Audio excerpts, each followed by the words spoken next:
Welcome to Mamata recipes. కాకరకాయ fry సింపుల్గా ఇలా తయారు చేసుకొని తినండి. మా ఆయన ఇష్టంగా తింటాడు, బాగుంటుంది సింపుల్గా.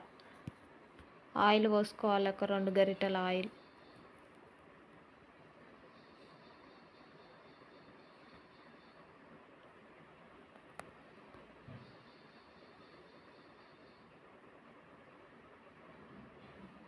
ఒక టేబుల్ స్పూన్ మినపప్పు, జీలకర్ర వేసుకోవాలి.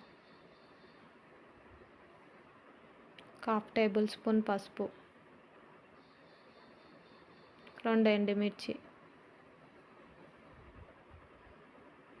కాకరకాయలు సన్నంగా కట్ చేసి వేసుకోవాలి. వేసి ఇలా ఫ్రై చేసుకోవాలి. ఇలా ఫ్రై కావాలి మంచిగా. అల్లం వెల్లుల్లి పేస్ట్ వేసి పచ్చివాసన పోయేదాకా ఫ్రై చేసుకోవాలి, ఒక 5 నిమిషాలు. ఫ్రై అయినాక టేబుల్ స్పూన్ కారం, టేస్ట్కి తగినంత సాల్ట్, ఒక టేబుల్ స్పూన్ ధనియా పౌడర్ వేసి ఒక 10 నిమిషాలు ఫ్రై చేసుకోవాలి. 10 నిమిషాలు ఫ్రై అయినాక స్టవ్ ఆఫ్ చేసుకొని తీసుకొని తింటే సూపర్ టేస్ట్ ఉంటుంది. రైస్లోకి, చపాతీలోకి మస్తు ఉంటుంది.